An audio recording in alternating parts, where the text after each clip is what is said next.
అదే శ్రీహరి గారు మరి బీఆర్ఎస్ నుండి సీనియర్ నాయకులు మరి మాజీ ఉప ముఖ్యమంత్రి వర్యులు రాజయ్య గారు వెళ్ళాలి, వారి పదవి తీసుకోవాలి, దయాకర్కు టికెట్కి రావద్దు, రమేష్ అనేటోడు ఉండొద్దు, అందరూ వెళ్ళిన తర్వాత పార్టీకి మోసం చేసి మరి ఏ విధంగా పార్టీ ఫిరాయించిందో మీకు తెలుసు. మరి ఈరోజు నేను ఒకటే మీ ద్వారా ఈ పార్లమెంట్ ప్రజలకు నేను ఒకటే మనవి చేస్తున్నా, దేనికోసం మీరు పార్టీ మారారు, ఎందుకు నీ కూతురుకు టికెట్ కావాలి, మరి కావ్య గారికి ఈ వరంగల్కున్న సంబంధం ఏంటి? కావ్య నజరుద్దీన్ వారి అత్తగారు గుంటూరు, మరి ఆ గుంటూరు వాసికి వరంగల్ పార్లమెంటు టికెట్ ఏం అవసరం? మరి దయచేసి మహమ్మద్ కావ్య నజరుద్దీన్ ఎందుకు ఇక్కడ ఈ ప్రజలు ఓటు వేయాలి?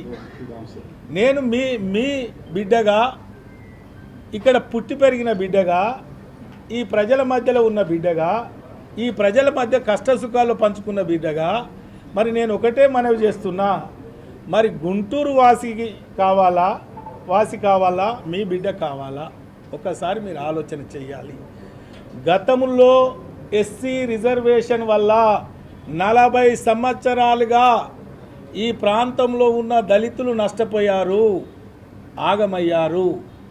గతంలో మరి ఎస్సీ రిజర్వేషన్ వల్ల మరి మాదిగా మాలలకు అవకాశాలు రాక 0.1 ఉన్న మీరు తెలుగుదేశంలో 3 పర్యాయాలు, టీఆర్ఎస్లో 1 పర్యాయము, ఉప ముఖ్యమంత్రిగా, ఎంపీగా, ఎమ్మెల్యేగా, ఎమ్మెల్సీగా, మరి ఈరోజు కాంగ్రెస్ పార్టీలో ఉన్న దళితుల్ని యాగం చేసి మళ్ళీ నీ బిడ్డ పెత్తనం తీసుకురావడానికి చూస్తున్నావే,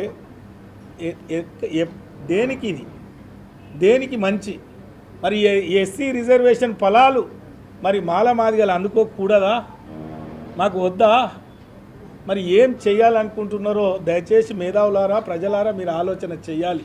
అందుకే ఈరోజు మమ్మల్ని అందరినీ బయటికి పంపి పార్టీకి మోసం చేసిన మరి శ్రీహరి గారికి బుద్ధి చెప్పాల్సిన అవసరం మనందరిపైన ఉంది.